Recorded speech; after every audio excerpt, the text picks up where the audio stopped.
अस्सलाम वालेकुम वरहमतुल्लाहि वबरकातुहू। मुअज़्ज़ज़ नाज़रीन, आज हमारा मौजू है उलमा की ज़िम्मेदारियाँ, रहनुमाई और इस्लाह।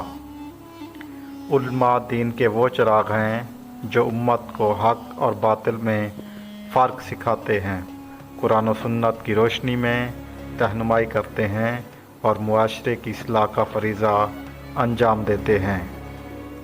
एक आलिम का करतार सिर्फ़ इल्म बयान करने तक महदूद नहीं, बल्कि इस पर अमल करना, लोगों को नेकी की तरफ बुलाना और बुराई से रोकना भी इसकी बुनियादी ज़िम्मेदारी है।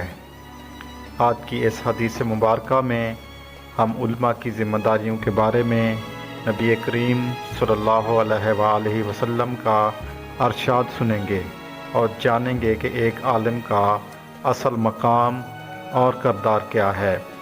आपसे रिक्वेस्ट है कि अगर आपने हमारा चैनल अभी तक सब्सक्राइब नहीं किया तो चैनल सब्सक्राइब कर दें, बेल आइकन के बटन को दबा दें। अगर आपको आज की ये हदीस अच्छी लगे तो इसे लाइक और सब्सक्राइब करना हरगिज़ न भूलिएगा। चलते हैं आज की हदीस की तरफ। हदीस मुबारका उर्दू तर्जमा।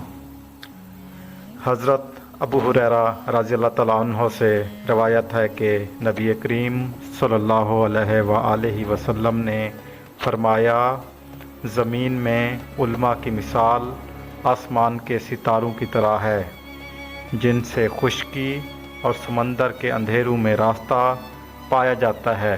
जब सितारे छुप जाएं तो रहनुमाओं के गुमराह होने का अंदेशा होता है। मुसन्निद अहमद की यह हदीस है।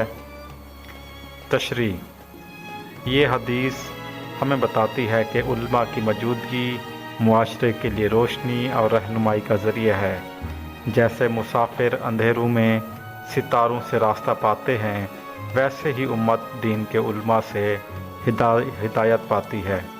अगर उलमा खामोश हो जाएं, अपनी ज़िम्मेदारी ना निभाएं या इल्म को सिर्फ़ दुनियावी मफाद के लिए इस्तेमाल करें तो मुआशरा गुमराही में डूब सकता है। एक आलिम की सबसे बड़ी ज़िम्मेदारी है कि वो अपने इल्म को इखलास के साथ लोगों तक पहुँचाए, दीन के अहकामात वाज़े करे, गलत फहमियों को दूर करे और मुआशरे की फ़िक्री और इखलाकी इस्लाह करे। इसीलिए उलमा का किरदार उम्मत की बका और कामयाबी के लिए नागुज़ीर है। अल्लाह ताला मुझे और आपको उलमा की कदर करने की तौफ़ीक़ अता फ़रमाए और उलमा को भी सही हिदायत और सही रास्ता लोगों को दिखाने की तौफ़ीक़ अता फ़रमाए। आमीन।